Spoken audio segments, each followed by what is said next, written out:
You can hear you, sir. All right. Good morning. Good morning, Happy sir. President of the season. Sir.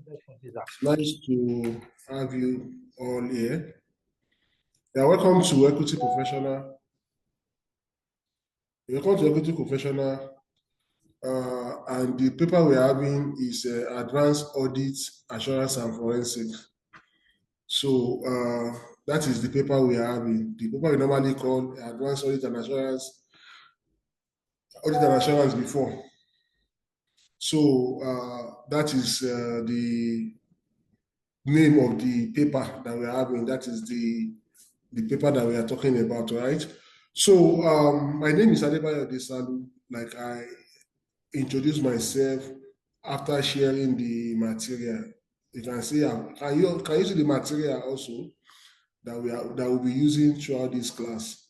So I introduced myself, and I'm the lead facilitator for the paper. That is the Advanced Audit Assurance and Forensic. The other facilitator will come in later in the day, in the evening time, to take our own aspects of the syllabus. Okay. So by and large, right, we are officially commencing today. We are starting today, and you are welcome on board. First, I need to tell us is that the new syllabus was introduced last diet, was tested last diet. That was November 2025 diet. That was when the new syllabus was tested. So invariably, that means for this diet also, you will also be using that same syllabus. That means the syllabus is now operational for this diet as well.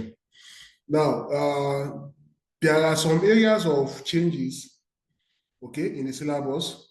And those areas of changes, as we progress, I'll be sharing some of those areas of change with us so that we all can also be aware or conversant with those areas so that we'll be able to relate to some of those areas that we'll be talking about. All right. So also, there's also a need for us to look at how the syllabus has evolved, okay? So I'm going to stop sharing now this one and share this thing with us so that we can see. Now, this is the new syllabus, all right? Now, this is the new syllabus overview. This is analysis of the new syllabus, May 2025 syllabus. Now, one thing also, the only takeaway for you in what I'm going to say here is that ICAN can test any area. So unlike you are writing ACCA now, when you see areas like this, when they put 30% or when they put 20%, what that implies is that there is no how a question will not come from these areas. Okay, that means you should expect at least one question from this area. But for ICAN,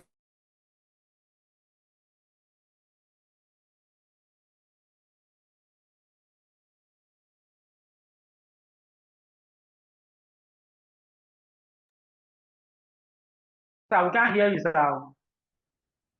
there was all the aspects of the syllabus before the tentative closeout date or deadline for the class. Okay.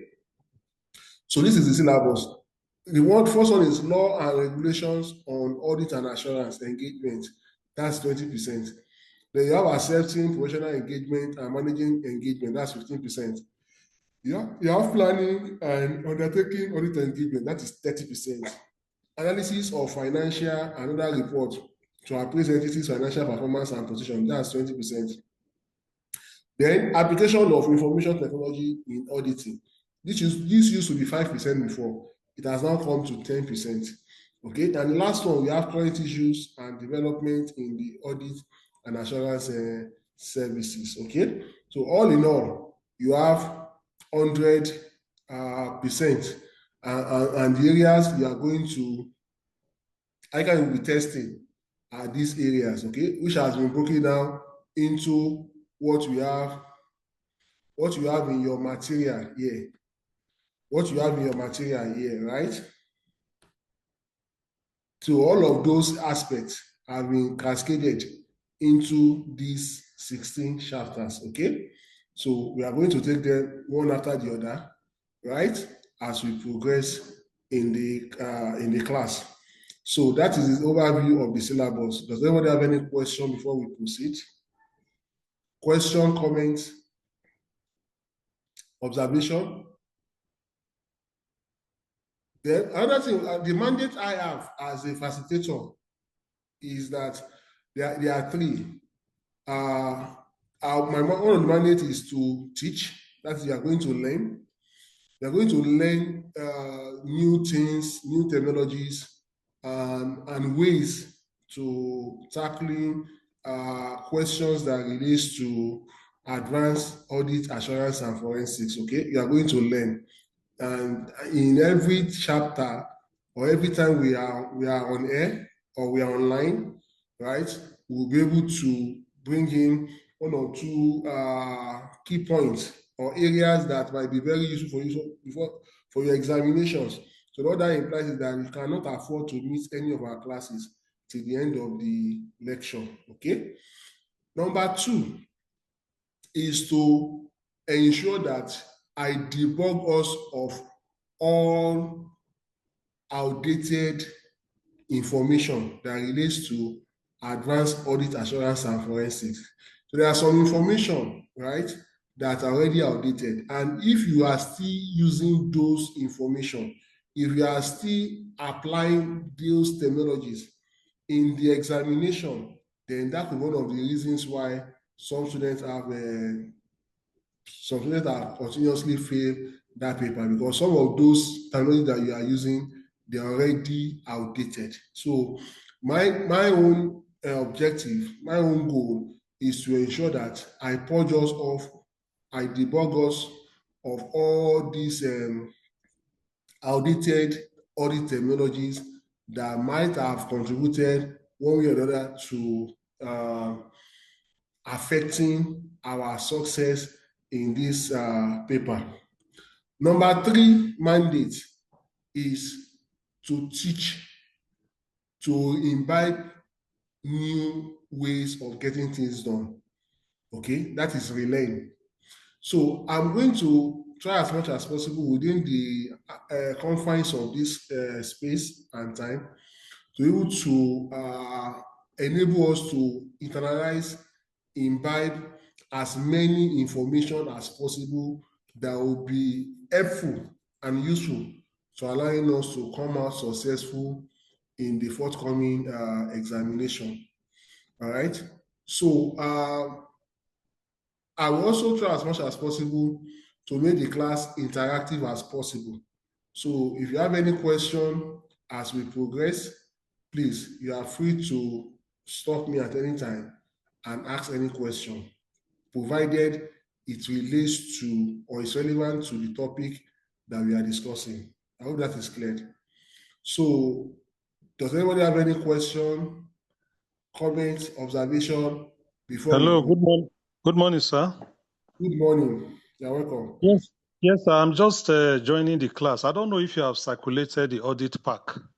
The material has been circulated on the platform. Okay, thank you, sir.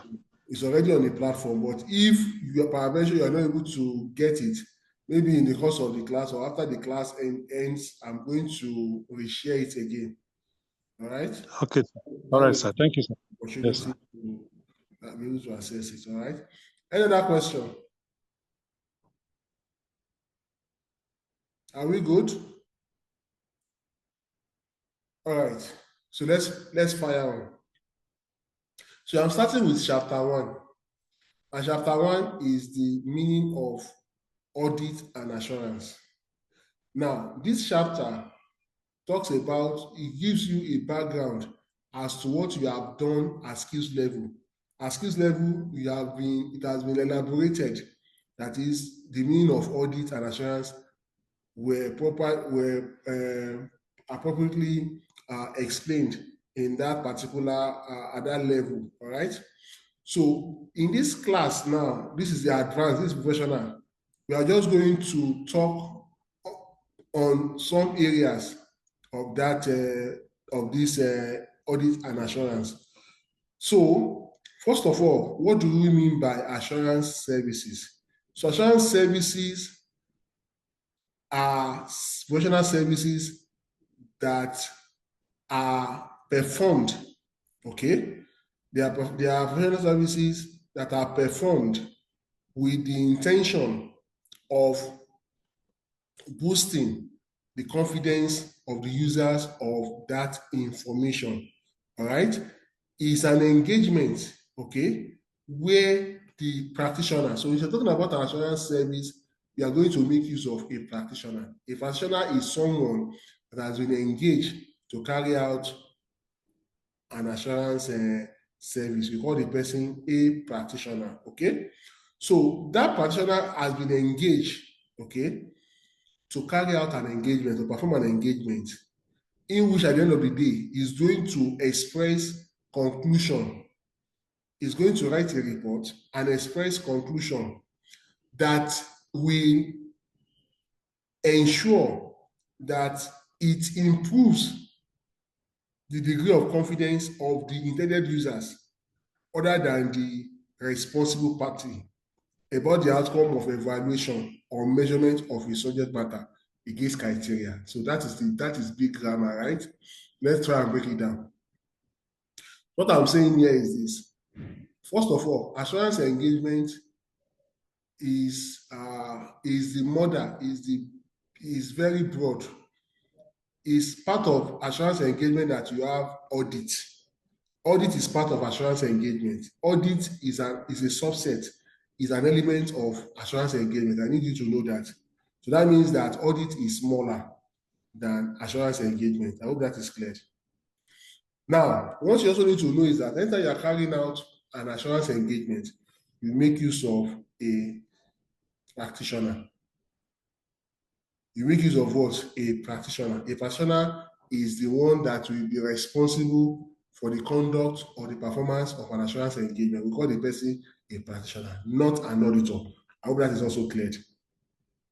Now, when you perform an assurance engagement, as the name implies, the users, the people that are going to use the information, the end result of that assurance engagement, they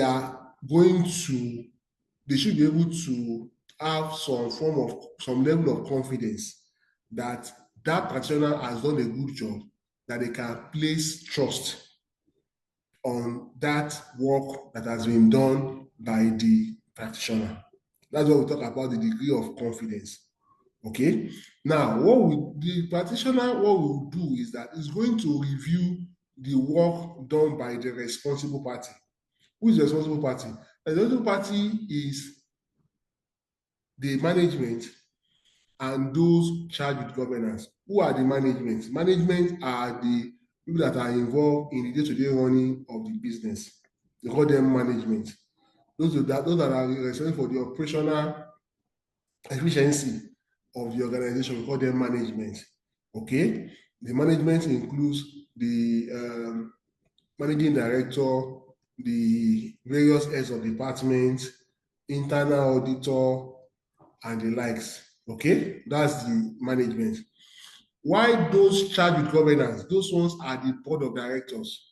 Now, the board of directors, they have been assigned, they've been given the mandate that they need to ensure that the business is conducted in a seamless form, that there will not be any issue whatsoever, right?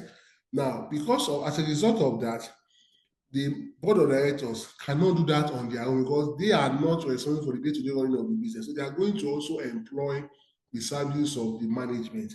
And that's the management, that's what brought about the management. So management will now ensure that they're able to carry out the dictates of the board of directors. Those are the ones that are called those charged with governance. So at the end of the day, because those charged with governance, board of directors, they don't have the know-how to check whether the management is doing what it's supposed to do or not. They are going to engage the services of an independent person. But that independent person that they employ or they have engaged is the person we know as what? The practitioner. So that practitioner will now review the work of the responsible party, that's the management, to be sure that they are acting in line with the confines or the dictate of the board of directors. Do you understand? So the people that are going to make use of the report of the practitioner, some of them are the board of directors, some also involve banks. Okay, if they're going to borrow loan from, if they're going to borrow credit from the bank will request for their audited account to be sure that the company is viable, the company is doing well. If they are going to pay taxes also, they are going to also request for the audited account, which has been done by the practitioner. So all of these people that I mentioned now, they are the intended users that are going to benefit from the audited report, okay, of the practitioner. I hope you are getting it. So the essence of the practitioner is to ensure that the level of degree, the level of confidence placed on the report or the activities of the management is either they are acting in the best interest of the board of directors, or they are not acting in the best interest of the board of directors. It cannot be outside these two. Whether they are acting in the best interest of the directors and the shareholders, or they are not acting in the best interest of the directors and the shareholders. That is where the assurance comes in, the degree of confidence comes in. I hope that is clear. Any question? Any question? Hello, sir. Are we good to go? Hello?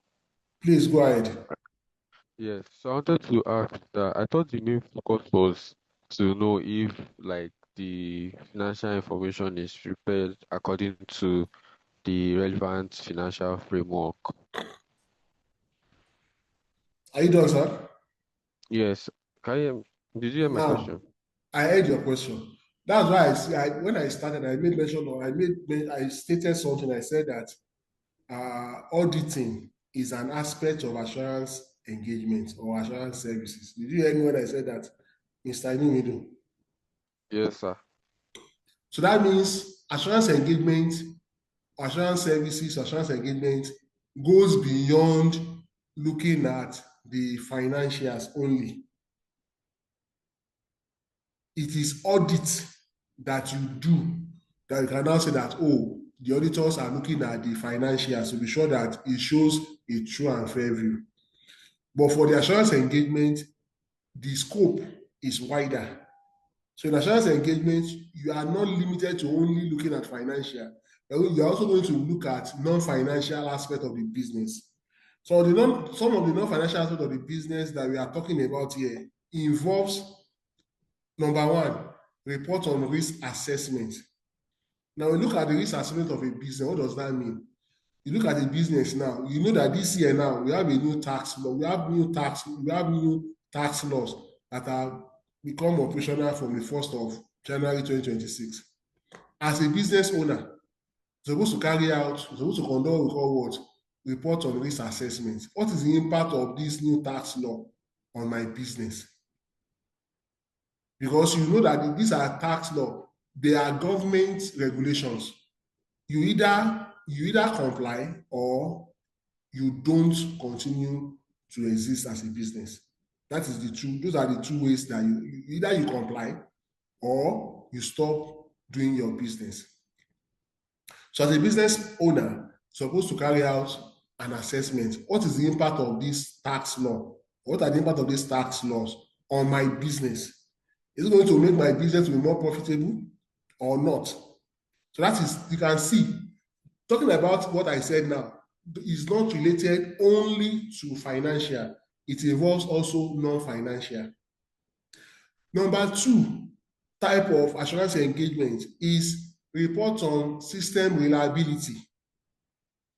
Now, you need to look at your system as it is.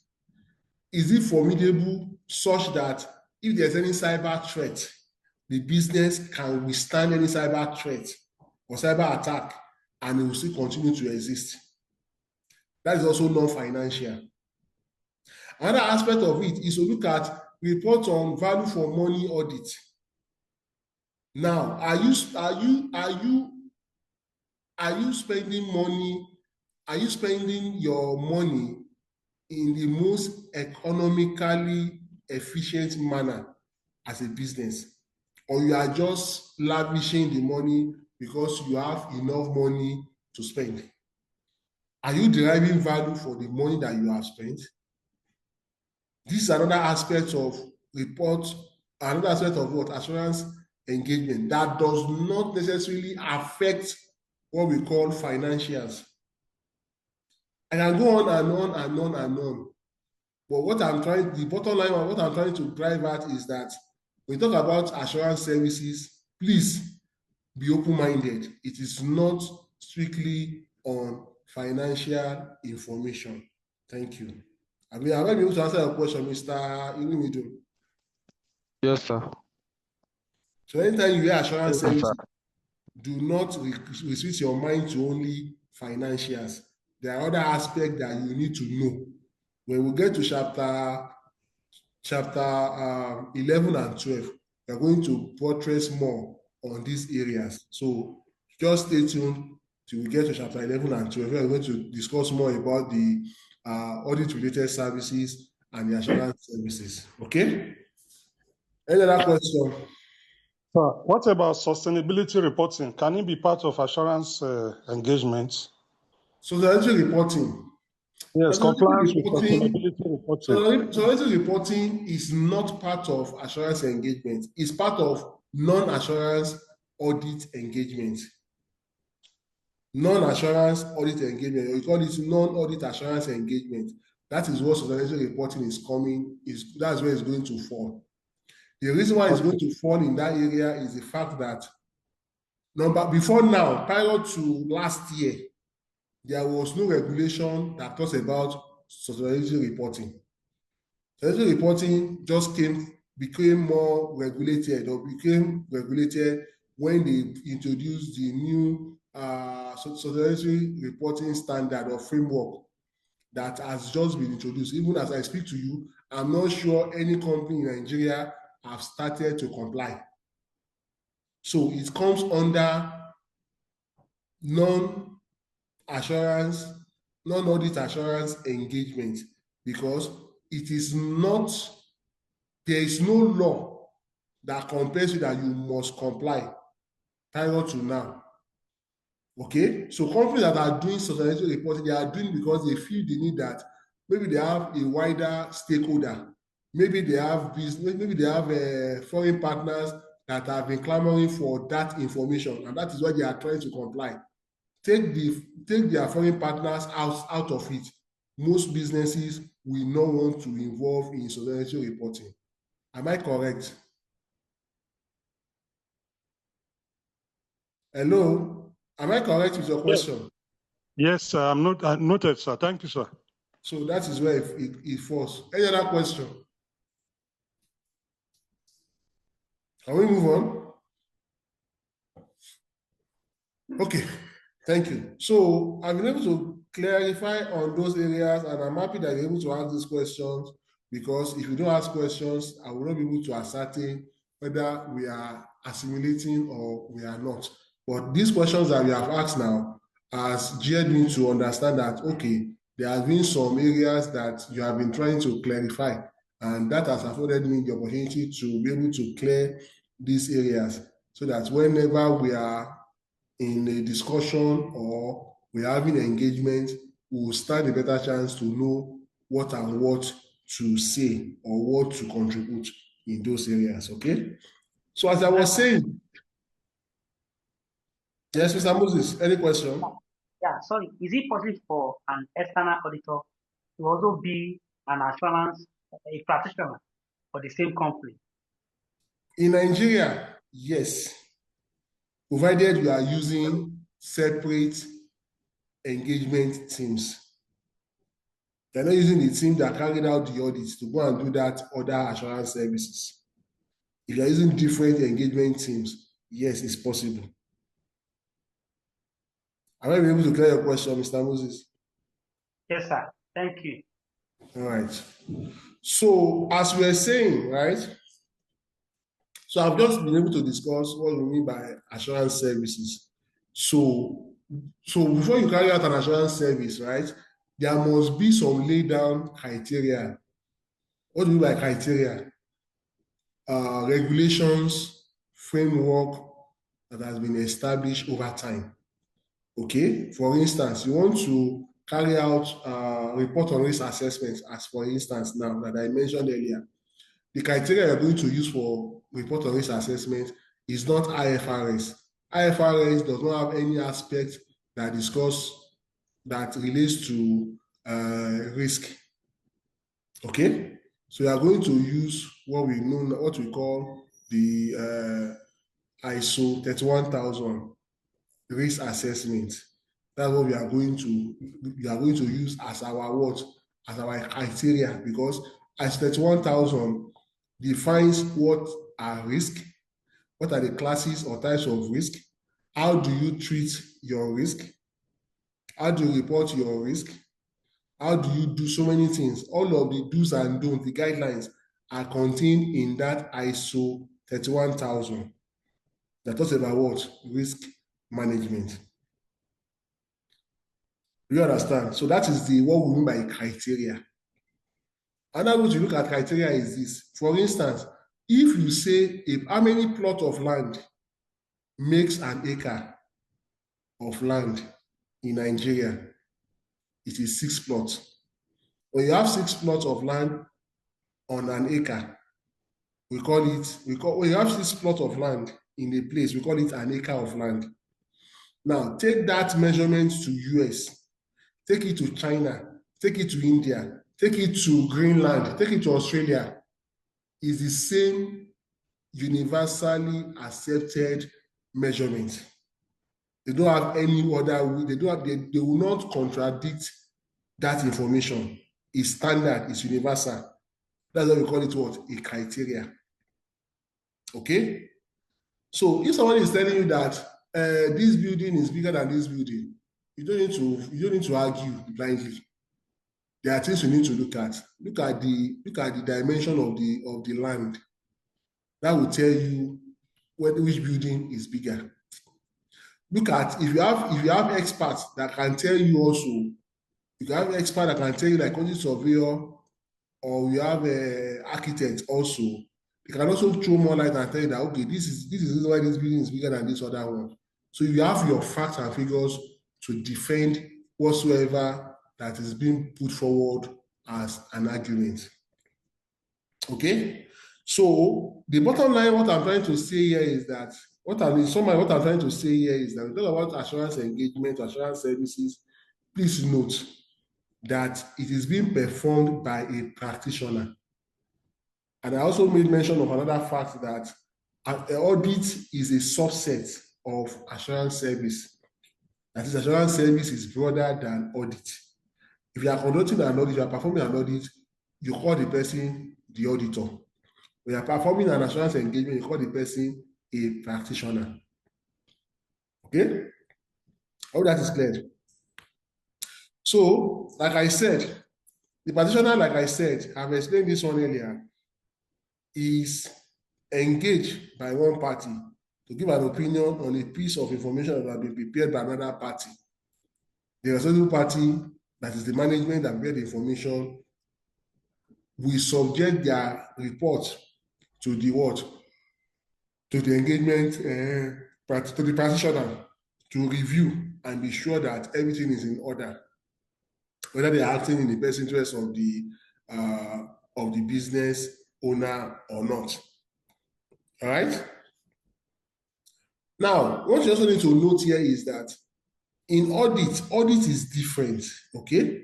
I said earlier, audit is just an aspect of an assurance engagement.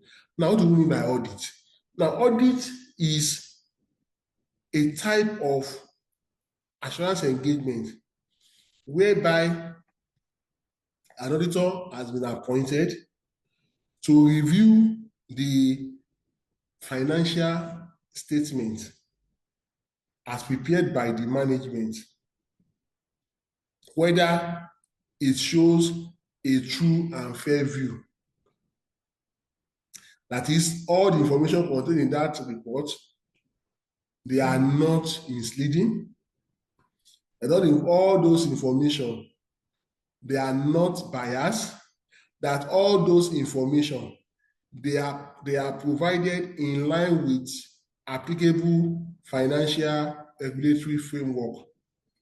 That all information presented they have not hidden any substantial information from the users of the financial information. So you understand when you talk about financial statements showing a true and fair view. All right? So that is what the auditor will do. The auditor is always interested in the financial aspect of the business. Okay? You call him in to review everything that has been done. All right? Using the framework, that is the applicable financial reporting framework. That's in Nigeria, we have adopted the IFRS as our what? As our financial reporting framework. All right? Now, one thing you also need to note here is that when you compare assurance engagement and auditing, one of them gives more degree of confidence. That is, you have higher degree of confidence or higher level of assurance in one than the other. Now, for the statutory audit, there is a higher level of assurance, which we call what? A reasonable level of assurance. Now, what you need to note here is that there are two levels or two types of assurance levels. There are two degrees of assurance level. All right. You have reasonable level of assurance and you have limited level of assurance. What's the difference?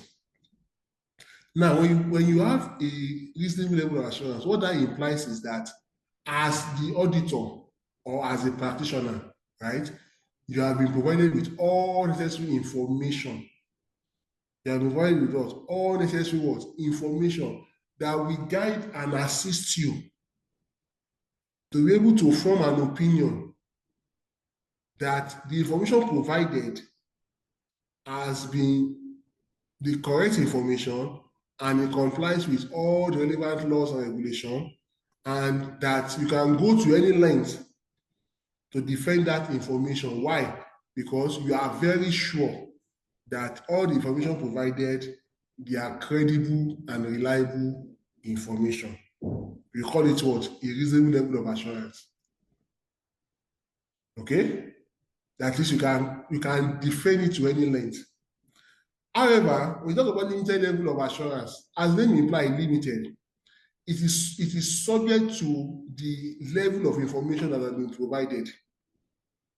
So if you needed information on A, B, C to D to Z, and they gave you information from A, B, C to F, using the limited level of assurance, what that implies is that they have only given you some information, but not all information needed. What that implies is that you will not be able to form an opinion that can stand the test of time because some information have not been provided. Unlike what we have in the case of reasonable level assurance, that you have been provided with all necessary information in all material respects, all information provided in all material respects.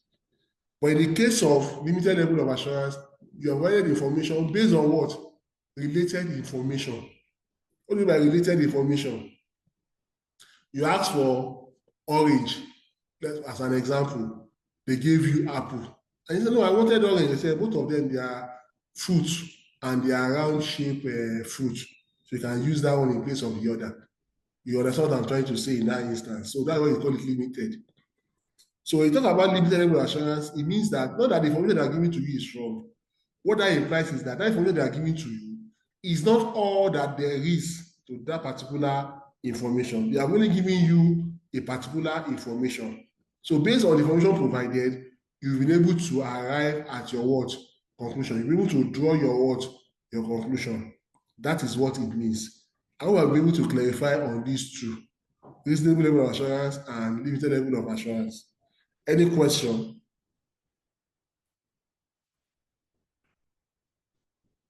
Any question, class?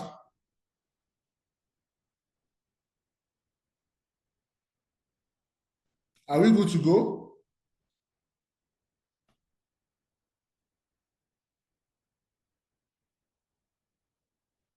Are we good to go? We are fine. I want to be that we are fine. If nobody is asking questions, we can proceed, right? Yes, sir. All right, thank you. So let's move on. So we go to the next one. Elements of an assurance engagement. Now, this is one area that you need to be very, very attentive.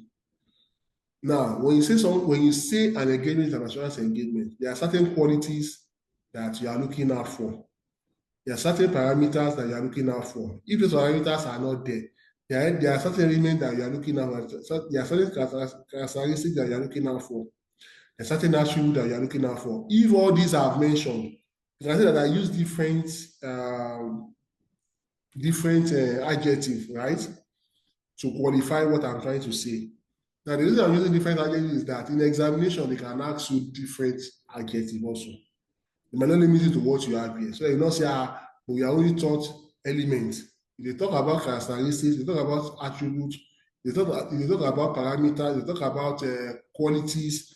They are practically saying the same thing. So you need to be open-minded when you see questions in examination, okay? So for you to say that you are carrying out an assurance engagement, you are performing an assurance engagement, there are certain things that needs to be in place, and there are 5 of them. Those 5 things that need to be in place, we have named them, we have christened them CREST. CREST. C-R-E-S-T. CREST. C-R-E-S-T. What is the full meaning of that? Now, one of the things that you need to note is that for you to excel in advanced audit and assurance and forensics, you should be able to internalize certain terminologies. And one of those terminologies is what I'm using now, which I call what? CREST. So anytime you hear the word CREST, you always have at the back of your mind that we are looking at what? Element of an assurance engagement. The C stands for what? Criteria. What does criteria mean? It's used to evaluate financial statements, include the financial reporting framework. Like I said, criteria sometimes might not necessarily mean financial only. I gave an example of risk assessments or risk management now. For risk management, we don't make use of financial. We make use of what? ISO 31000. Where there is a criteria, where there is a rule, where there is a regulation that has been universally accepted, you can use it. So that is what we mean by what? A criteria. That is the C. The next one is the what? Is the reporting. R. R is what? The reporting, or we call it the assurance report. There's no way you are going to perform an assurance engagement that you're not going to write a report at the end of the day. Right? There's no how you're going to perform an assurance engagement, you're not going to write a report at the end of the day, because at the end of the day, the intended users that I made mention of earlier, they are interested in your report. Whether you are going to say, whether the report will be to show that it shows a true and fair view or not, right? They need that report. So in every assurance engagement, you must write a report. So, and when you are writing a report, you cannot sit on the fence, because you are the independent observer, you are the independent person in this regard. So you have to be able to express clearly your opinion in your report. All right? Whether they are doing the right thing or they're not doing the right thing, you have to be able to what? Express that.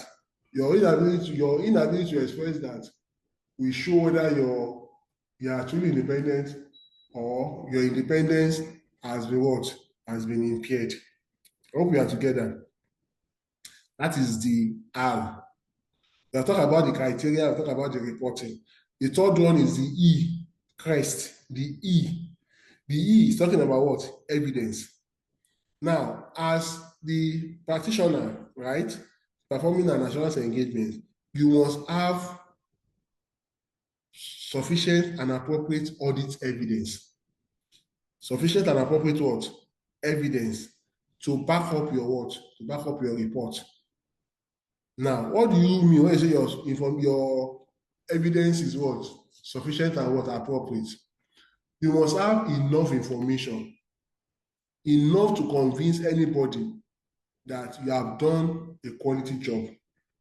That's what is sufficient. It has to do with what? Quantity. Okay? Now, appropriateness of your information, what that means is that whoever is going to review or use your information, they must be able to place reliance, okay? They're able to place reliance on your evidence that you have done a good job and you have reports, you have information to back up every information that you have put forward. So the source of the information is very, very important in appropriateness. So we're looking about appropriateness, we're talking about what? The quality of the information. While sufficiency is talking about what? The quantity, right? The other one, the appropriateness, is talking about what? Quality of the information. And for you to be able to express what quality is, right? You must be able to ensure that the information that you have gathered, number one, they are relevant, meaning that they are related, they can be attributed to the particular assurance engagement you are performing. Number two, that they are what? They are reliable, that the source of information that you are using, or the source of information is also credible. So if you can establish these two, that is the relevance of the information and the reliability of the source of information, then you can say that your information is what? Is appropriate. That is the E in CREST. The S that follows is subject matter. What do you mean by subject matter? Subject matter is any information that is provided by the responsible party to the practitioner.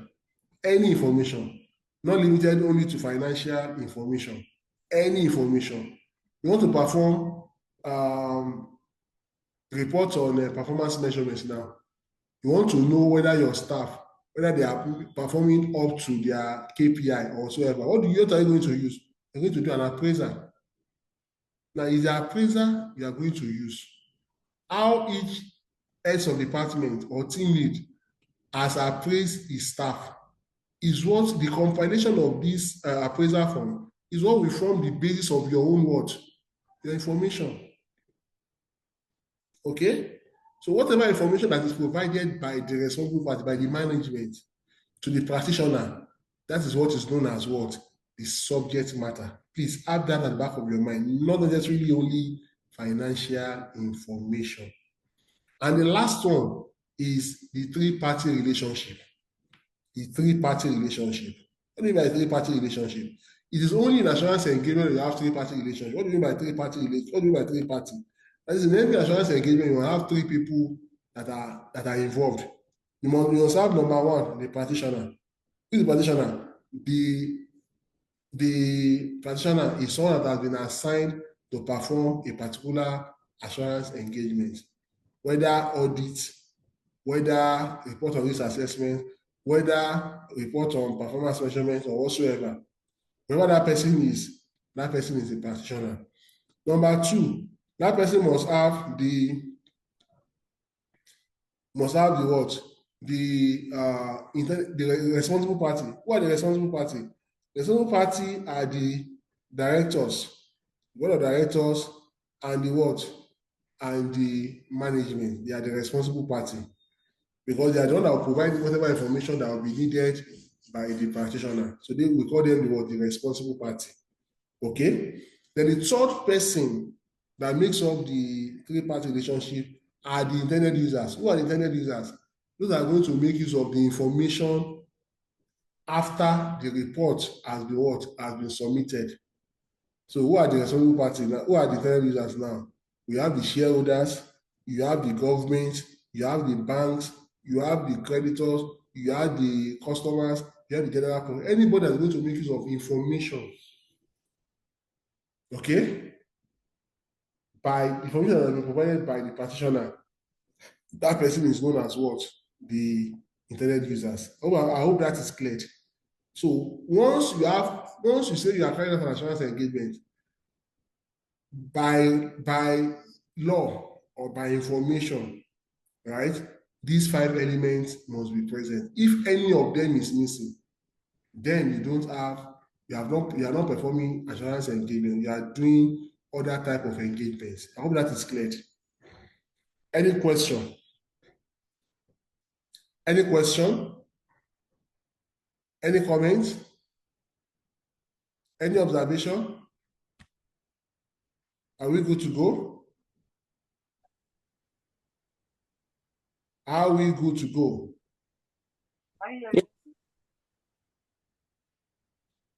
Someone is asking a question? Hello? Please ask your question. Please be audible. I can't hear you. Can you hear me? Can you hear me? Use your speaker or use your mouthpiece. I can't hear you. Yes. But can you hear me now? Yes. From this element you just explained, there are 5, right? Yes. If any of them we Yes. can't call them assurance engagement, right? Yes. From this 3-party relationship, that's my question. Yes. From these 3 now, that means if any of these 3, probably one is not present, we cannot call it assurance engagement. Yes. Okay. Any other question? If you can't call it assurance engagement, any other name, can we name it any other entity? If one of them is missing, we say we cannot call it assurance engagement. So give me a minute. I'm coming. I'll join you. Okay. Someone was asking a question that time. Sorry. Yes, I was saying from this element, this 5 elements. I can barely hear you, sir. Is it the network or what are you using? Are you using mic or what? No, it's my laptop. Your laptop. Maybe you need to increase the volume so I can hear you very well. Okay. Try continue. Let me see whether I can hear what you are saying. Can you hear me now? Yes. Okay. I said from this element you just explained to us. Yes. You said there are 5. Yes. For you to call it assurance engagement, all the elements must be present, right? Must be present, yes. Okay. And I add that if any one of them is missing, we can't call it assurance engagement. What else can we call it? You can't call it assurance, and you can call them audit related services. Audit related services or non-assurance services. If any of this is not present, you can call it audit related services or non-assurance services. I hope that is clear. All right, thank you. All right, thank you. Another question? Okay. Hello? Yes, I'm with you. Take it a little bit slow. Because most of us are just someone. You said what? I will take it a little bit slow. That is somehow process. Sorry, I didn't get you. It's your audio. It's not clear. What did you say? I said you are a little bit fast. If you can take it down.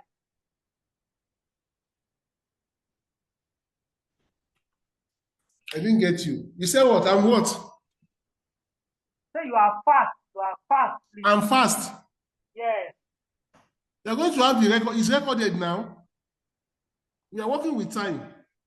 And it's recorded. So you're going to have access to the recording. You can pause the recording as many times as possible to write whatever you want to write. All right. So it's a recorded class. It's not that I'm just talking. When you are done, if I'm too fast, you go to the recording, pause it as many times as possible, listen to it as many times as possible, and get whatever information you want to get. You're working with time. You know that we don't have enough time. You said I'm fast. I'm very slow. If I'm fast, I will have finished this chapter by now. That's how I'm trying to break it down to the level of understanding of everyone so that I can carry everybody along. Not that I'm just talking and people are not grabbing whatever I'm trying to say. I don't think I'm fast. But if you say I'm fast, well, maybe because of the tone I'm using, don't worry. The record is a recorded class. So if you have anything that you are trying to jot down, you cannot get it. At the end of the class, they are going to share the recording with you.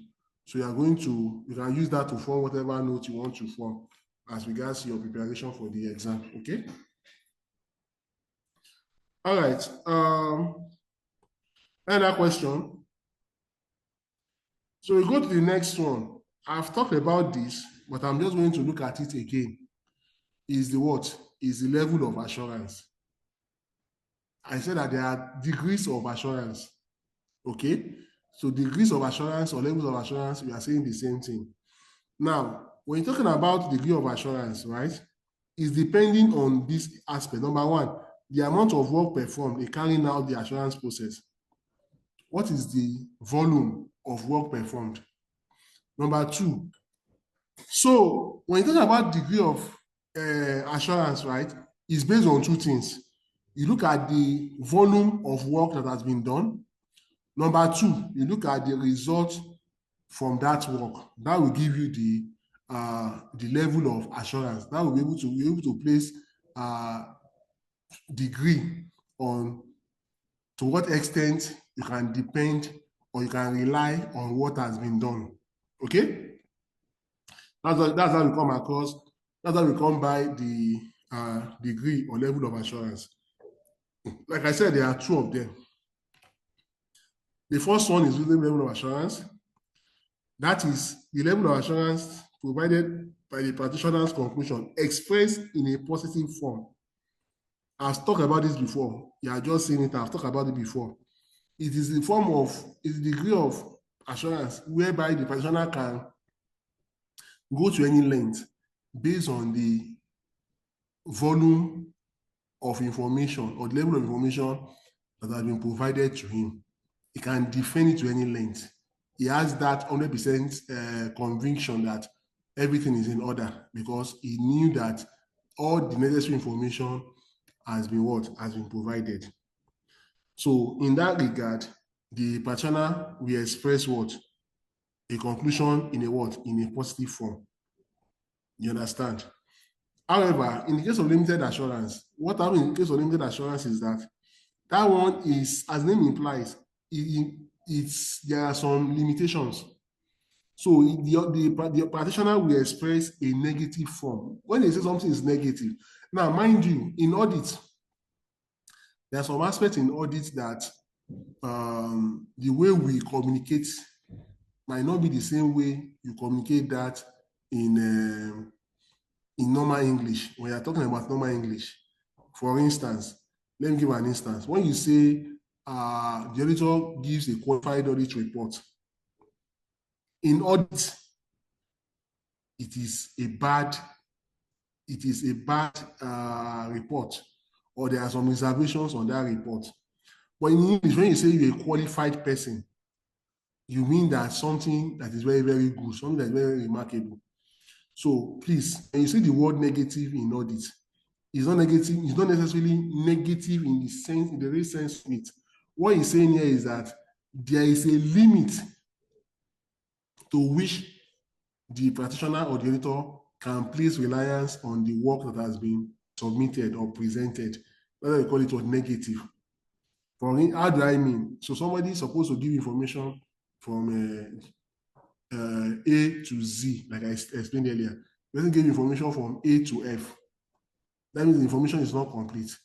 But from A to F that has been provided, you are very sure that that is correct. But the other one that is not there, the auditor or the practitioner will say that it has not come to my attention. Okay? That means there are some information that has not been provided. But based on what has been provided, I can say categorically that it is okay.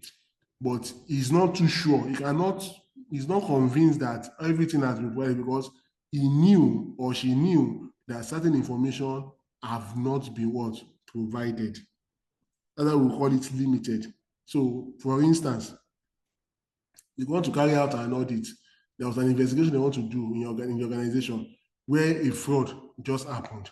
And all the evidences of fraud have been removed from the scene of the incident.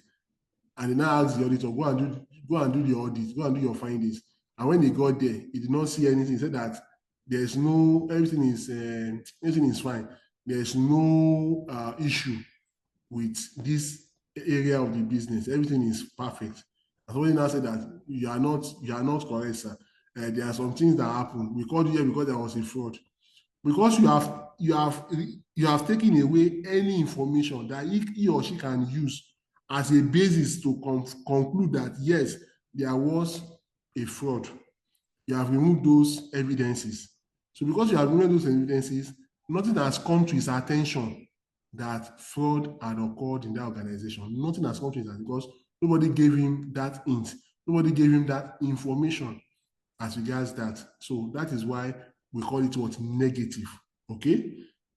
Because he is not sure. He's not 100% sure as in the case of what? The reasonable level of assurance. I hope that is clear. I hope that is clear to everyone. Are we clear? Can we proceed? Yeah. Can we Yes, proceed? sir. Yes. Okay. Yes, sir. So we go to the next one, the meaning of audit and audit-related services. Now, when we talk about audit, right? ISA 200, what is ISA? ISA is the National Standard on Auditing.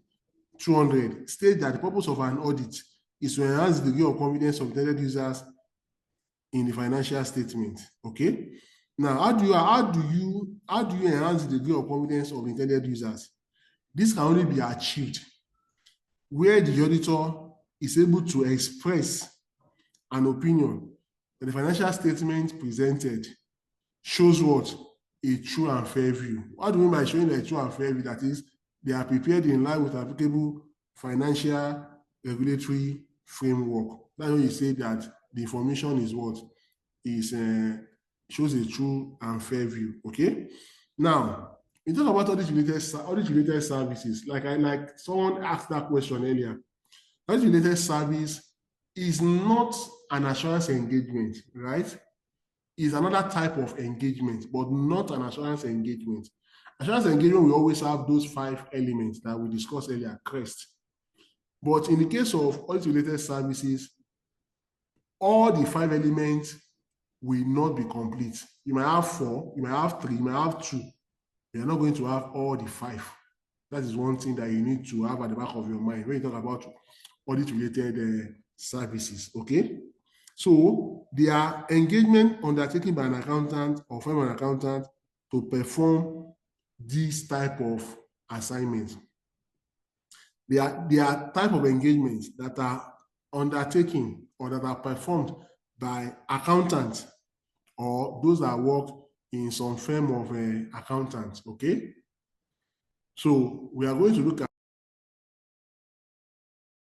Hi everyone, sorry, I don't know whether it's just me. I can't hear the facilitator. Is it just me or it's a I can't general hear it. issue? It's a general issue. I can't hear.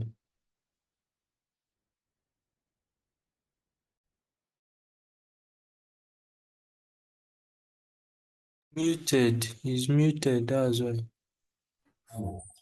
Okay, can you hear me? Yes, sir. I can hear you now. I was trying to explain what audit-related service, what it means. And I said that where any of those 5 elements are missing, we call it audit-related service.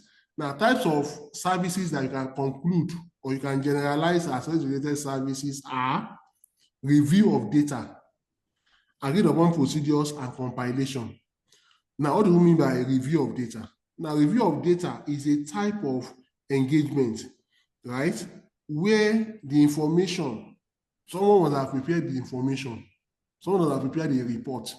After the report has been prepared, they will now give it to you that review this information. Now, when you are reviewing that information, you are not going to look at it in-depthly. Okay, when you say you should review something, it's not from when they say you should audit something. When you say you should review an information or review a report, you are going to just skeletally look at that information or that report, whether there are certain things that are contained therein. When they say you should review, when they say you should audit, then you are going to do an extensive work. So review is not as extensive as audit. Okay, so what that implies is that you are going to do less work when you are doing a review. And because you are doing less work when you are doing a review, you might not necessarily need to write a report at the end of the day. Okay, you might not necessarily need to do what? Write a report at the end of the day when you are doing what? A review. Now, in the case of agreed upon procedure, what does that mean? It's a type of audit-related service where, as the name implies, both parties, who are the parties here? The parties are the practitioner and the what? And the responsible party. Who is the responsible party? The board of directors and the what? And the management. Both of them will decide on what areas of the business they need to what? They need to look at. For instance, the management can say that I want you to review our inventory, and there's something that is amiss in our inventory. Maybe the procedure, maybe the balances are not correct. We need to take a look at it. So they will appoint an auditor or they appoint a practitioner to go and help them to look at that. They will tell them what they want to achieve and how it can help them to achieve that. So it's between them and the practitioner. So we call it agreed upon procedures. They are going to agree on the terms and objectives, terms and conditions of such engagement. Only them, only two of them. It will not involve the intended users. It's only between the responsible party and the practitioner. Okay, I hope we are together. Then we have the compilation. Compilation is the one that is different from the two that we have talked about. That is the review and agreed upon procedures. Why? Why is it different? When you talk about compilation is where it's a type of engagement that is done where the practitioner decides to present or prepare a report on behalf of the client. The type of engagement where the practitioner prepares a report on behalf of the what? Of the client. Now, if you look at review, the responsible party will be the one to prepare the report. Agreed upon procedure, they will be the one that go provide the information to the practitioner. But in the case of compilation, he will be the one that is going to prepare the report on behalf of the client. You know, that is different from the traditional role of the what? Of the practitioner. So an example of the compilation report is where the practitioner has been assigned to compute the tax liability of his client. You are the tax consultant of your company. You are asked to prepare the tax computation or tax liability for your client. In that instance, you are going to be writing a report on behalf of the client. In that instance, do you understand? That's a type. Another type of compilation report is where there is a new company that has been formed and the practitioner has been asked to prepare a statement of affairs. Now, when you talk about statement of affairs, what comes to your mind? Those days when you started with your accounting, there's what we call incomplete records. When you started a business, you don't have all the information at hand as at that time. So you started from somewhere. So those information that you have as at that time, they are not complete. And with that, you're able to write a report, which now form the foundation of every other document they are going to write in your report. Do you understand what I'm trying to say? Compilation report. Do you understand, class? Yes, are we sir. together? Yes, sir. So compilation is different. It's a bit different from the review or the agreed upon procedure. In compilation, you are the one writing reports on behalf of the client. And most especially can be in the instance of when you are helping them as their tax consultant, or when you are helping them as their accountant to prepare their statement of affairs, which we call the incomplete records. All right. So those are the types of audit related services. When you get to chapter 11, we're going to look at more of those audit related services. There are more than this, okay? We're going to look at other areas. But for this chapter 1, that is where we are going to, these are the areas we are going to look at in chapter 1, okay? So we go to the next area. If there are no questions, we go to the next area. We have what we call non-audit assurance engagement, and I've talked about that before also. Now, non-audit assurance engagement is an engagement that is done based on the requirements of the business owner. It is not by law. There's no law that establishes that they must do it. But most business owners, they are doing it because of what they derive or what they are going to benefit from preparing or from conducting or from performing such engagement.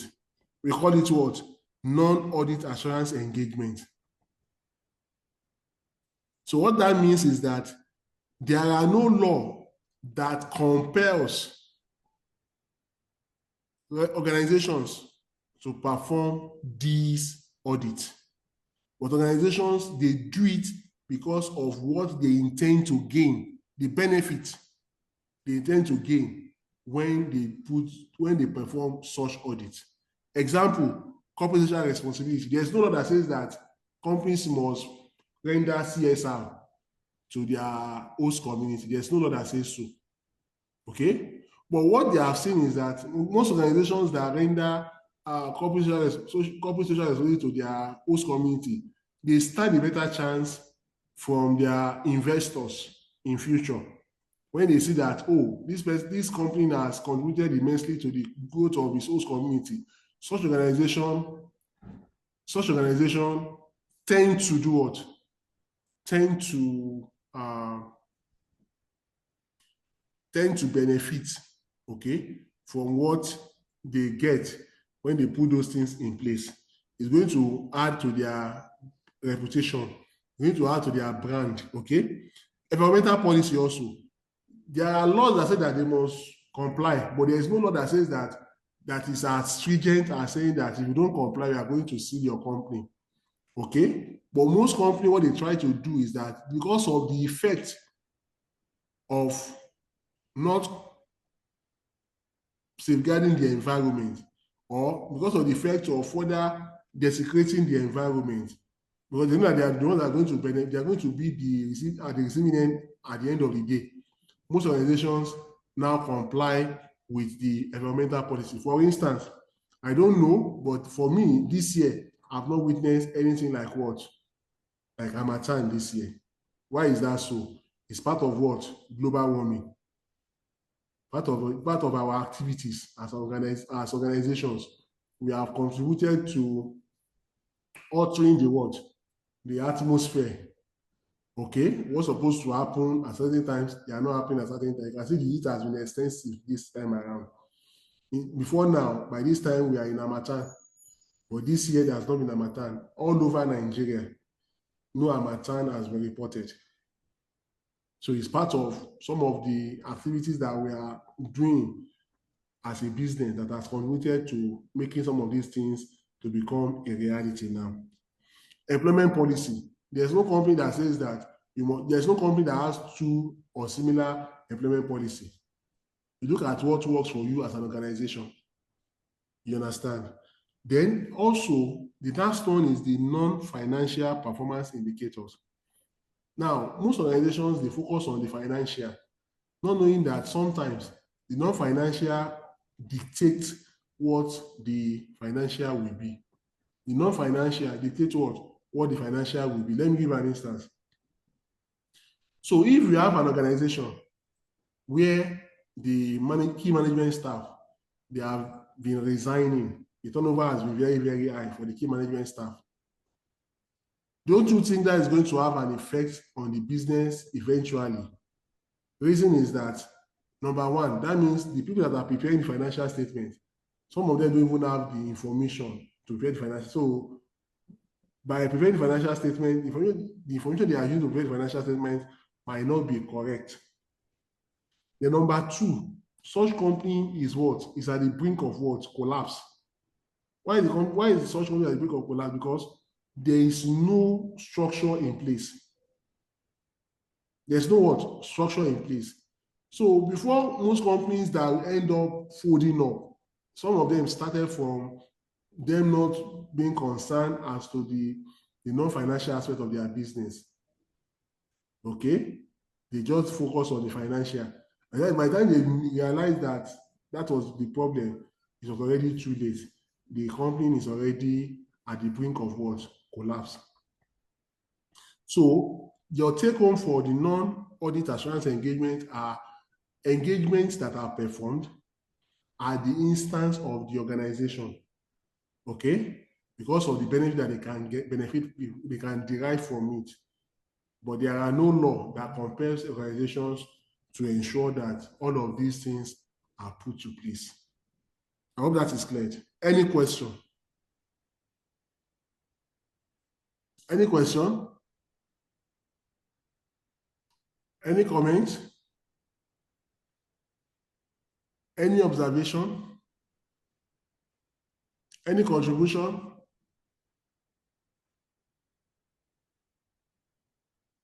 You are good to go, right?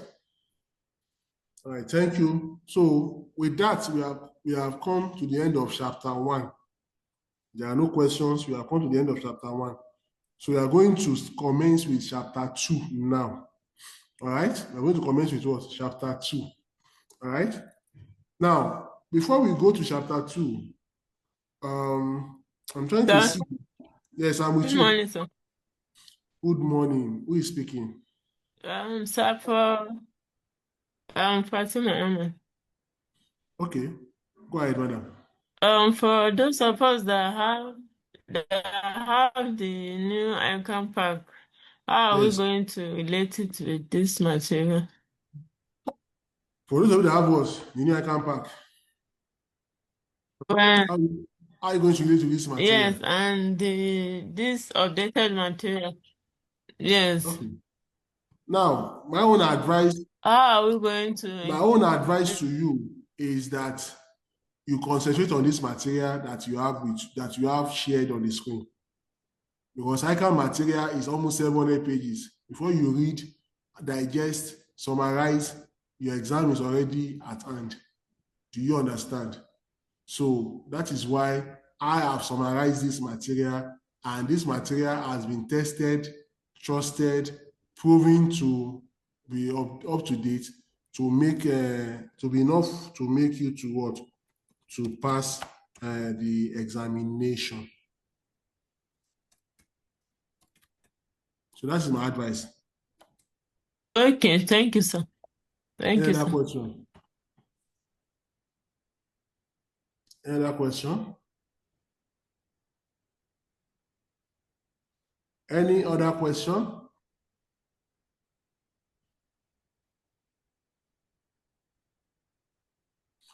Okay, there are no questions.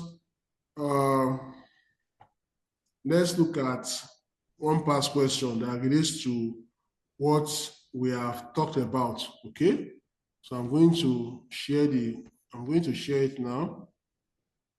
I hope you can see my screen. That is May 2017. May 2017. There's a question that relates to what we have done, and that question is on question 4. Okay, question 4. What does this say? In most cases, the role of the practicing accountant is the provision of statutory audit of the annual financial statement of a company. However, the practicing accountant may be contracted for assurance engagement other than a statutory audit. Required, explain assurance engagement. That is the one that relates to what we want to talk about. Okay? You can see the question. I hope you can see my screen.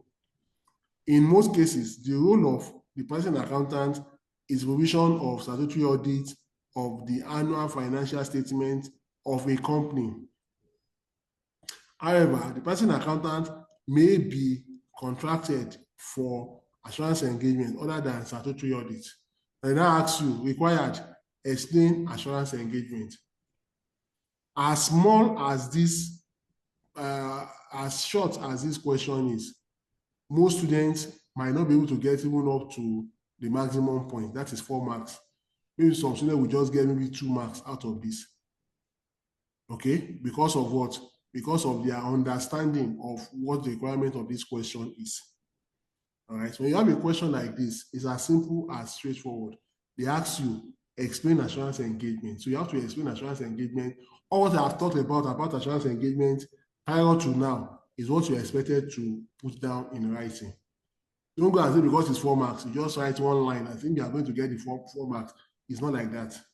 All what I've explained before now are what are required when you are discussing this.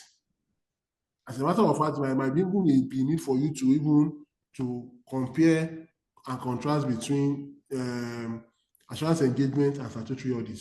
That will also fetch you more marks. So let's see how they've answered it because of time. All right, but I'm giving you the insight as to what is required as the student. Okay. Question number 4 is what we are going to May 2017. That's the question we are tackling. Okay. Look at it here. You can see. And according to ICAN 100, an assurance engagement is one where a practicing accountant evaluates a major subject matter that is responsibility of another party against suitable criteria and expresses an opinion on which provides the intelligent user with level of assurance about the subject matter. The way they have answered it, for me, you might still not get the full mark. Okay. Now, what you need to realize is that when you talk about suggested solution, there are some of these suggested solutions that are not correct. How will you know they are not correct? Is over time, when you have been able to read and understand the particular chapter, you'll be able to relate your understanding with the answer provided. You'll be able to see that some of these answers are not correct. Okay? But what will be for you is that it should serve as a guide. So when you're asking a question in the examination and you see, you should be able to, it will guide you on how to go about it, what to write. That is the essence of this suggested solution. They are not all the time correct. So don't go and believe that anytime you see suggested solution, it's always the right thing. No. You can say it anywhere. No. It's not all the time correct. This one, if you write in the examination, I can tell you, they will not give you your full mark. They also need you to talk about the levels of assurance engagement. Is it limited or reasonable? You need to talk about the element of assurance engagement. You need to talk about all of this to get your full mark. Okay? And sometimes they also say that if you give more than what is required, it can also attract what? New marks or more marks for you. So it's supposed to be 4, they can give you 5 or 6 over 4. That means you have done exceptionally well. So please, when you're asking questions in the examination, don't look at the mark and say it's just 4 marks. Let me just write one line and I think that should suffice. It might not suffice. You have to be what? Open-minded and give as detailed information. So anytime you are giving that information, put yourself in the shoes of the examiner. This information that are provided, if I have to be examiner, is it convincing for the examiner to give me my full mark? If your answer is no to yourself, that means that is the way it's supposed to be to the examiner itself. So always put yourself in the shoes of the examiner. Anytime you're asking a question, that will guide you on to what extent you have to give to express yourself when you're trying to answer the question. I hope I'll be able to answer this. I hope I'll be able to do justice to this question now. Okay? Any question before we proceed? Are we good to go? All right. So I believe that we are all good. So we go to chapter 2. We are not finishing now. We are going to stop here. We are going to start it. Then in between, we are going to stop. Chapter 2 is talking about what? The regulatory environment. Now, why is this chapter very important? This chapter is important to us, or for us, in the sense that it serves as the bedrock for why this paper is still existing in our syllabus. It serves as the bedrock for why this paper, Advanced Audit Assurance and Forensic, is still existing in our syllabus as I speak to us. Because the basis of what makes this paper to be so established in syllabus is because of the fact that it is strictly based on what? Different regulations. So the combination of these regulations are what have made this paper to be what? To be this robust and much required. Okay, so if you are to sit for ICAN examination, most of them would have done away with audit and say we don't need it. We don't need it. But one thing you also need to note here is that of all the 15 papers or 40 papers that you are writing for the ICAN examination, right? This is one paper that even after you have passed, some of the knowledge that you have gained will still be usable and be applicable for many years after you have qualified. Unlike some other papers that once you qualify and you don't find yourself working in some areas or some areas of endeavor, your knowledge on those topics, on those chapters becomes what? Becomes obsolete. Okay? So that is the essence, one of the essence why you have this paper, in your syllabus is the fact that the importance cannot be what? Overemphasized. Okay? So why do you think we need to regulate the audit and assurance services? It's based on these 4 areas, okay? You need to regulate the audit and assurance service on what? On these 4 areas. Number 1, public interest. Who are the public? What do you mean by public interest? Now, the auditors or the assurance providers, right? They provide some sort of confidence to the public.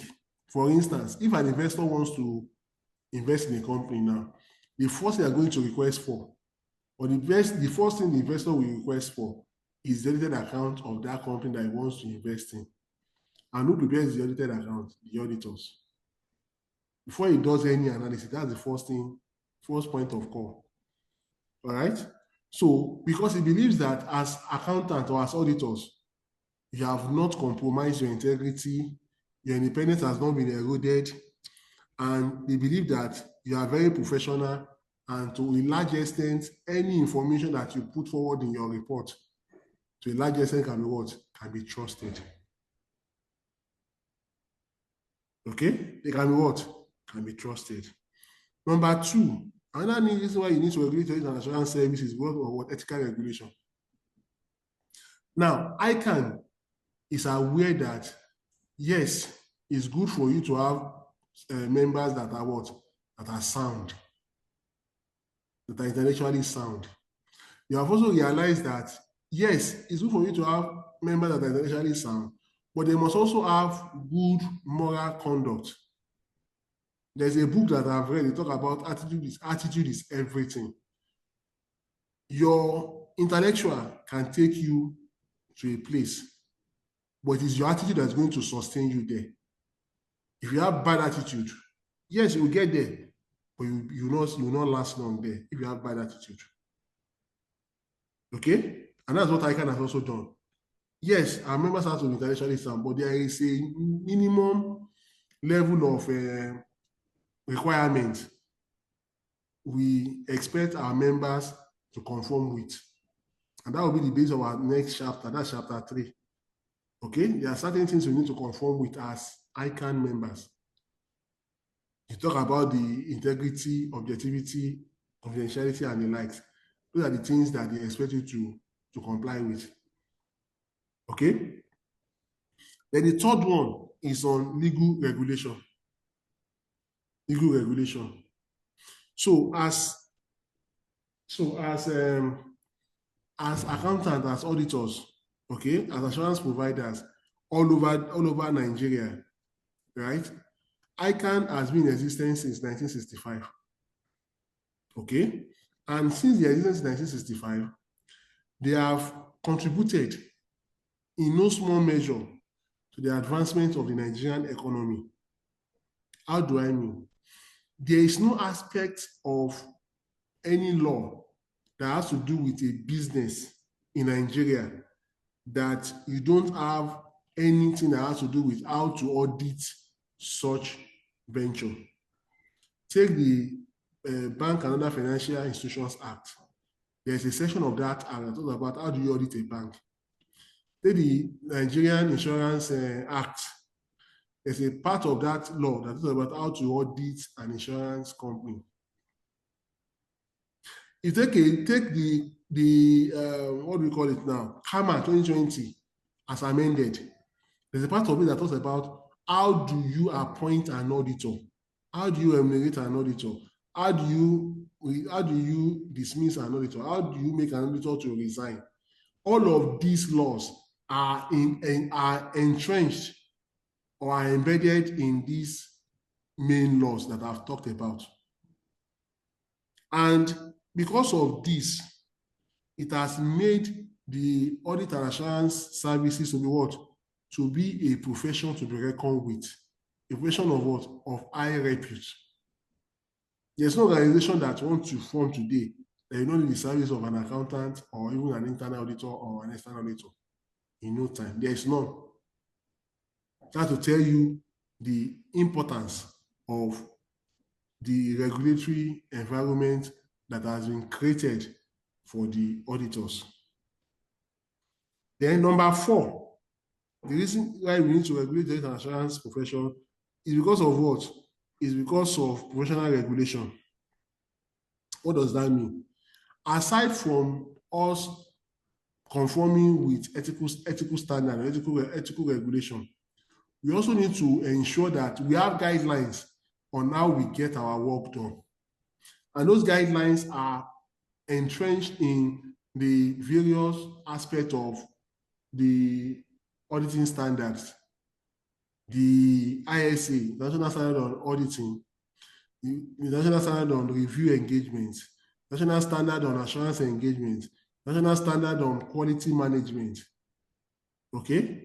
All of these, International Standard on Related Service, all of these are the different aspects of auditing standards that tells you how to go about your work or your engagement to be sure that you are doing the right thing at the right time. These are what gives you the insight to know what to do at every point in time.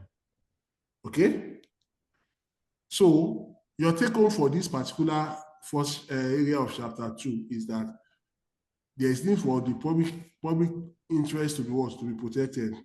There is need for ethical regulation to be put in place. There is need for the there's need for legal regulations to be maintained. And lastly, there's need for professional regulation to also be to be established. Okay? So those are the need for you to regulate the audit and assurance services. All right? Any question? Any comment? Any observation? So we proceed to the next one. Harmonization of the audit, harmonization of the accounting and auditing profession. Now, what you need to realize, the summary of this is that if you look at the organization or the body that regulates the accounting and audit profession globally is the IFAC, International Federation of Accountants, IFAC. They're the ones that are responsible for regulating the accounting and auditing profession globally. Okay? Now, but you see that even though both professions emanate from this same body, but yet they cannot be joined together to become just one because they perform different roles. One of the reasons why you cannot harmonize the accounting and audit profession is that because of various laws that exist in different countries. We don't have one law that's uniform across the world. We have laws that are peculiar to nations across the world. For instance, USA has not adopted the IFRS. Rather, they stuck onto their US GAAP. Okay? So, because of these regulations, we cannot harmonize the accounting and auditing profession. Because of this regulation, different regulations across different countries, we cannot harmonize the accounting and auditing profession. That is the summary of that. All right. The next one is the professional standard. Now, what you need to note here is that every profession has their own standard. For you to practice as an external auditor, you need to be conversant with the international standard on auditing, with the auditing standards. Okay. Now, these auditing standards, right? There is a way that they came into being. All right. Most of these auditing standards, they came into being as a result of what? The necessity. There could be an outcry. There could be a complaint whatsoever from practitioners, and this practitioner will now lodge the complaint to the body that regulates the auditing profession globally, which is what? IFAC. But IFAC has a subcommittee that is responsible for regulating the auditing profession, and that committee is known as what? The International Audit and Assurance Standard Board, IASB. Now, IASB is a subcommittee of the IFAC that is solely responsible for regulating the practice of auditing globally. So this body is responsible for establishing or making new auditing standards or auditing regulations. So when there is a need, right, and there has been an outcry from the practitioners, what this body does is that it sends out a communique to all their member professional bodies across the world and ask them for their input on that information. Okay, so when they provide their input, they are now going to streamline all the input that they have been able to gather from across the world, and they will scrutinize it, and after a while, they turn it into what? They approve it and becomes what? An auditing standard. That process of circulating those information to their member bodies across the world for their input is known as what? The exposure draft process. Okay, so they want everyone to be intimated about what they stand to benefit or what this new audit standard tends to provide to ease the practice of auditing globally. All right, so that is the body that is responsible for the issuance of the National Standard on Auditing, National Standard on Related Services, National Standard on Policy Management, National Standard on Assurance Engagement, National Standard on Review Engagement. That is the body that is responsible for that globally. However, in Nigeria, we have the Nigerian Standard on Auditing. Now, our Nigerian Standard on Auditing, what has happened here is that it is being regulated by the Financial Reporting Council of Nigeria. They are the ones that have been started with the responsibility of ensuring that the Nigerian Standard on Auditing, they are what? They are well maintained and they are fully in use. And of course, the Financial Reporting Council of Nigeria, they work hand in hand with ICAN to ensure that these Nigerian auditing standards are put to use or they are in use. Okay, so that is what you need to know about this. Then what you also need to note here is that when there are conflicts between the Nigerian local standard, local auditing standard, and the national standard auditing, which one do you think will be more suitable, or which one do you think is more preferred than the other? Now, this is the line of thought. Where there are no corresponding international standard on auditing, Okay, the local style auditing will do what? When there are no readily made international auditing, local style auditing will what? Will prevail. Okay, but where there is a need for an acceptance globally of a position, such instances, you will still need to ensure that you comply with the ISA in that instance, because you are talking about international best practice. Your local standard might not be of international best practice, okay? But we believe that if it's for global best practice, right, the international standard rating will be more suitable compared to the Nigerian standard on auditing. Okay, I hope that is clear. Any questions so far? Questions, comments, observation? Questions, comments, observations, contribution? Are we good to go? Yes, sir. Okay, thank you very much. So I believe that it's speaking the minds of every other person on this call, right? So that's what you need to know about the international standard on auditing and the Nigerian standard on auditing, okay? So that is that. Hello, sir. Yes, ask your question. Hello, sir. Before you commence, before you continue, I want to make some comments, sir. Please go ahead. Yeah, I really appreciate the way you take time to ask any question, and even some of your lectures that I listen to on YouTube. It shows that you are a very good lecturer. But I think the challenge we have as students writing this exam is, it is one thing for you to teach us and give us marks. It's another for the examiner to twist the question. When we now answer, it turns out that maybe we misunderstood the question, or we have written something that the examiner is not asking for. Thereby, maybe when we think that we have passed, we just see our result, we see that we get just 10 marks. So I don't know, maybe because of the way the examiner sometimes comes out with questions that has to do with case study. Maybe each time you treat some of these subjects, some of these topics, maybe you should try and make sure we look at some of these case study questions. Maybe it will help us during the exam. That's the comment I want to make, sir. All right, thank you.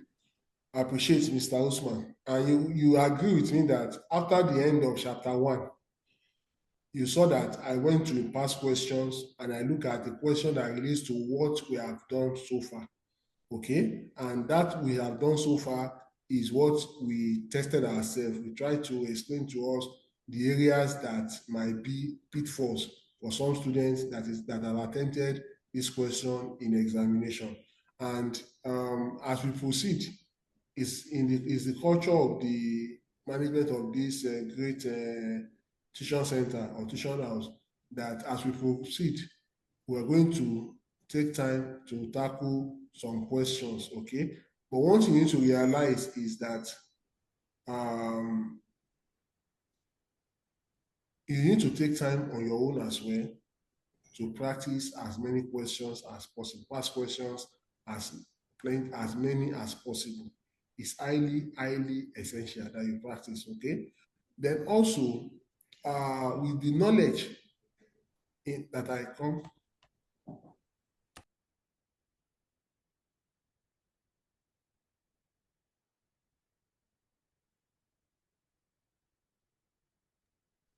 Sorry, can anybody hear him? Cannot hear him again. Sir, you're muted. I was saying that I'll try as much as possible to ensure that we practice as much questions as possible that relates to the topic that the chapter that we have discussed as we progress in this class. That has always been a tradition, and you can see that I've started that again in this diet. So what you need to know as students is that number one, when you're asking questions, you have to be open-minded. That is the first thing. Don't close your mind to say that, oh, this question is talking about, let me write like that. No. I also create a scenario that when you're asking a question in examination, put yourself in the shoes of the examiner. They ask so and so question. If I were the examiner and I put down this, would that be enough for me to excel or to ace this paper? If your answer is no within yourself, please ensure you do the right thing, because you are the one that can see yourself better than any other person. And one thing that I also note that makes students to fail this paper is that most times they have not understood the application of these chapters. Yes, they understand the chapters, so ask them anything on this, they can know. But put it to practicality, you see they will be wumbling and they will be fumbling, okay? And that is the essence why I said that we are going to continue in this trend. That is asking questions, solving questions, interacting with one another, and any gray area that I know that can be stumbling block for students in excelling. We'll try as much as possible to bring down any stronghold, okay? Anything that we see that can affect student performance, we try to demystify it and ensure that the students are home and dry. Because for you to sit for ICAN examination, number one is for you to know what you are doing. That's number one. Once you know what you are doing, no matter what the question is they are going to set, at least that gives you an edge that, oh, I can answer this question to a large extent. And secondly is your knowledge. Okay, so you need to start practicing your past questions now. Okay, start practicing your past questions now. Start simulating your questions. Because one thing I observe with most students is that the tricks that you use to writing the exam on the day of the examination, if you have used one trick for 2 times, 3 times, and it's not working for you, you need to change it, because they say that you cannot be doing the same thing and expect the same result at all times. Once you have tried a system or an approach that does not work, recalibrate and do the necessary adjustments. So for instance, when you're writing the ICAN exam, particularly this paper, do not start with the ones that you don't know. Start from the known to the unknown, the one that you know very well. If you know question number 1 very well, start from that. Don't say, let me start from the one I don't know. And when you start from the one you don't know, and when after you have exhausted your time, after you have 10 minutes more, the ones that you know very well, you don't have enough time to put it down in writing, your answer. You can see that already will affect the person's performance. Number 2 is your writing. You have to learn to write very legibly. No examiner is patient enough to wanting to read what is not legibly, what cannot legibly seen, you cannot see it clearly. He has hundreds of scripts to mark, and you're not focusing on your own and say, let me take time to, you will not. So you need to learn to write very legibly. Your writing goes a long way. I've been in a session before where the speaker said that he failed ICAN exam several times until one day he had to recalibrate and say, this is my writing. He asked somebody, another person, please evaluate this writing. This writing, is this enough? Can it qualify me to pass ICAN? That person told him point blank that this your writing is horrible. And the moment this person accepted that remark, that feedback, he changed his writing, went for that diet, and he erased that paper. So sometimes it's not that you don't know. Things that I feel happens are 1, poor time management in the examination. 2, your writing. So as we progress, I'm still going to share more. As the class advances, I'm still going to share more on these areas with us. Okay, so just ensure that you stay back. Okay, just ensure that you stay back and you'll be able to benefit 1 or 2 things. I hope that is clear. All right, so let's continue. We are going to stop on this chapter corporate governance on this topic, corporate governance. I'm just going to introduce it. What is corporate governance? Okay, corporate governance is the system of rules, practices, and processes by which a company is being directed and controlled. Okay, the system of rules, practices, and processes by which a company is being controlled and directed. Okay, or simply put, is the way and manner in which a company is being controlled and directed. We call it what? Corporate governance. And this came to bear as a result of the corporate failures that occurred in the early 2000s. The likes of Enron Corporation, the likes of Merrill Lynch, the likes of WorldCom, and the other ones that came crashing.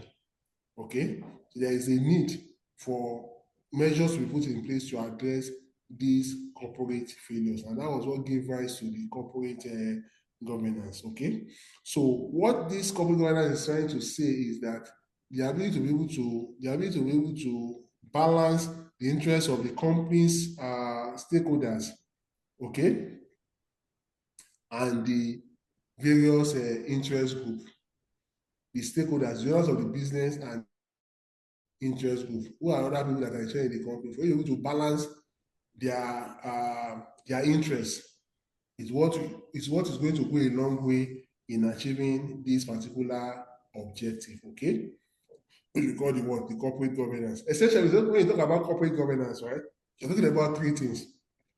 There are three players in corporate governance. You have the board of directors, you have the audit committee, and you have the external auditors. You have the board of directors, you have the audit committee, and you have the external auditors. These are the three main players in corporate governance.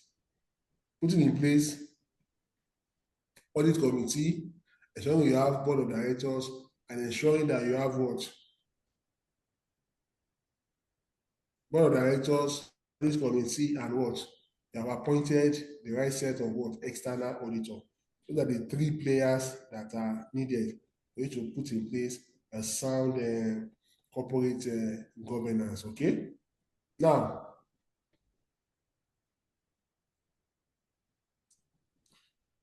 okay, that's fine, right? So, why is corporate governance important? Hello, sir. Yes. Ask your question, Hello, sir. Please go ahead. The risk management committee, can it be subsumed into the audit committee, or is a separate committee operating aside of? Because in the literature, you will see that there's a governance committee, there's risk management committee, there's nomination committee, and there is the audit committee. Which literature, sir? Sorry, when I mean literature, I mean in the text, when you read textbooks. Okay. They will say that there is nomination committee, there is corporate governance committee, there is audit committee, and there is risk management committee. I'm asking whether we can subsume risk management under audit committee. Okay. Now, to answer your question, it depends on how your organization is structured. I've worked in an organization before, right? And they don't have an audit committee. What they had is a finance and general purpose committee. Now, what is the function of the finance and general purpose committee? It's similar to what the audit committee also does. So the essence of the audit committee is that the board cannot meet every time. The board, maybe they meet maybe twice a year, right? Now, because they meet twice a year, there are certain things that will be left unattended to. Hence the reason why they need to ensure that there's a committee known as what? Audit committee, which is made up of what? Members of the board of directors and some independent shareholders or whatsoever. You understand what I'm trying to say? So the combination of these people who can meet more frequently than the board of directors or the board so that so many things can be attended to by these ones. So, like, to answer your question, yes, it can be subsumed or replaced or be changed in whatever form, right? Provided it serves the purpose for which that committee was set up. That is the way I look at it. I hope you have been able to answer your question, Mr. Osman. Yes, sir. Thank you, sir. All right. Okay.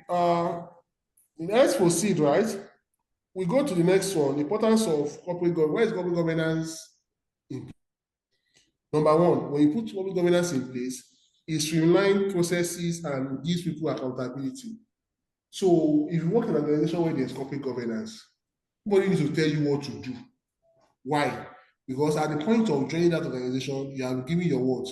Your KPIs and your JD. What's your JD? Job description. What's your KPI? Key performance indicators. What's your expected to do? Okay. So if you don't leave at the end of 6 months or at the end of 3 months, depending on when they are going to have their appraisal, it will show whether you are really a performer or you are just passing time in the organization. All right? Because at the end of the day, all the JDs and the KPI are geared towards achieving the same purpose, the same uniform purpose. Okay? So where someone is seen as the weakest link in the chain of command or in the chain of activities, then that person will be what? Will be excused so as to pave way for the advancement of the organization. So it is easier when you put in place corporate governance. You're able to streamline processes. You know who is responsible for what. You know who should not do what. So that somebody will not be overlapping into other people's responsibilities and job roles. You sit, you do what you are assigned to do. All right, that is one. Number two is lowers risk. When you put in place corporate governance, what should have what should have materialized into something big that will affect the organization? You were able to detect it at a very early stage. You're able to see it. A good example is what happened in to Shining Bank, right? Now, Shining Bank is one of those banks that were in existence far back prior to 2005. Right? It's one of those 89 banks that we had back then. One thing that made them to be not to exist any longer was the fact that the internal auditors of this bank, they did an exercise and they wrote a report and sent it to the top management for implementation. But top management, for what I gathered as a back then, did not implement that recommendation. They sat on it and did not do anything about it until what they never envisaged happened. And by that time, it was already too late because it has become public knowledge. And that was when APCON came in, sold Oshoni Bank to Eco Transnational. And that is why Oshoni Bank is part of Eco Bank as we speak today now. All right? Because if they are listening to, if they had implemented the report of the internal auditors of that bank back then, maybe the bank will still be existing as one of those banks that survived the post-consolidation era. Okay. Number three, public acceptance. Another importance of corporate governance. Now, public tend to gravitate towards businesses that are put in place corporate governance because they believe that when you put corporate governance in place, everything about that business is what is transparent. Everything about that business is what is transparent. Anybody can know how the business is being run. If you decide to invest in that company, you are guaranteed, you are sure that this is how your money will be utilized. You see it. A good example is the likes of Dangote, right? Now, Dangote is not only present in Nigeria, it's also present in some other African countries. I hope you know that. Now, why do you think this is so? It's because he's able to rally support from investors. Investors are able to see that this man has a genuine interest. He's transparent. He has put in place corporate governance in his organization. And that is why anytime he talks, the word listen. Anytime he talks, the word listen, because they know that this person talks from the point of view. When he talked about the achievement of the refinery, most Nigerians thought that this is not going to be a thing of actualization in the next 10 years. But guess what he did? He did it to the amusement of even the president as at that time. And you can see the effect of what he has done. So imagine he don't do that refinery then.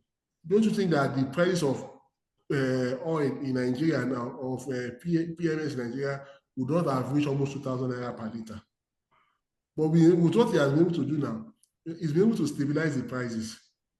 Currently now, the price of PMS is hovering around 700 to 760 across Nigeria now. And you know, as at this time last year, it was above 1,000 or 1,000 plus. So companies that have embraced good corporate governance, they tend to benefit from foreign direct investment because the investors, they are willing to commit their investment or their resources to those organizations, knowing fully well that at the end of the day, the business is going to what? It's going to prosper. They are going to reap return on their investment. Okay. Then lastly, another reason why you put in corporate governance is because of a public image. Public image. They say he who lives in glass houses do not throw stones. When you live in a glass house, you cannot throw stones. What does that imply? Once you have embraced corporate governance culture, there is no hiding place for you as an organization. Everybody knows what goes on in that organization. You cannot hide from people any longer. And that is why most organizations, they are also trying to ensure that they have this good image, good reputation amongst what? Amongst the populace. So that you can't talk about Dangote now in Nigeria and they'll say, forget that company. No, people will reckon with that. In fact, when they say when there's an employment, you say you are coming from Dangote, they are going to give you that respect that, oh, you have worked in one of the reputable companies we have around in Nigeria. Okay. So what we are saying here is that by and large, the importance of good corporate governance in the organization cannot be overemphasized. So we must ensure that we embrace it. The more we embrace it, the better it is for such organization. So at this junction, we're going to wrap it up here for today. We're going to continue from there next time when we meet. All right. Where we are going to also look at past questions that relates to this chapter that we are discussing. All right. Does anybody have any question, comment, observation, contribution? Hello, sir.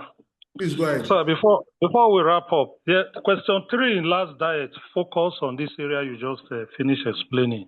Okay. Naturally, when we discuss corporate governance, we always believe that it's the management that can do wrong.